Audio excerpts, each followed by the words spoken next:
নমুনা আমাদের সামনে রেখে দিয়েছেন আমাদের জাতির পিতা হযরতে ইব্রাহিম আলাইহিস সালামের মাধ্যমে। বলেন সুবহান। জাতির পিতা কে? কথা কয় না, হুশ ঠিক আছে তো? মাঝে মধ্যে কারে কারে ডাকেন আপনারা, হুশই ঠিক থাকে না। মুসলিম জাতির পিতা কে? হযরতে ইব্রাহিম আলাইহিস সালাম। আল্লাহ তার মাধ্যমে আমাদের সামনে একটা উপমা দিয়েছেন, একটা স্ট্রাকচার দিয়েছেন, কিভাবে আগে ঈমান তারপর ইসলাম। আসুন, ইব্রাহিম আলাইহিস সালামের ঘটনা তো আমরা মোটামুটি সবাই জানি। কোরবানির ঈদের দিন খতিব সাহেবরা ডিটেইলস তার জীবনী বলে। ওনার পুরো জীবনী বলা তো সম্ভব না, 2-3 ঘন্টা লাগবে।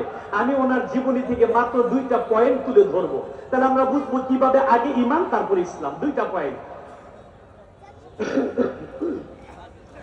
ইব্রাহিম আলাইহিস সালামের জন্মের ঠিক আগ মুহূর্তে ওনার মা যখন প্রসব বেদনা উঠল, জনমানব শূন্য অঞ্চলে এক জঙ্গলে পাহাড়ের গুহায় ওনাকে প্রসব করে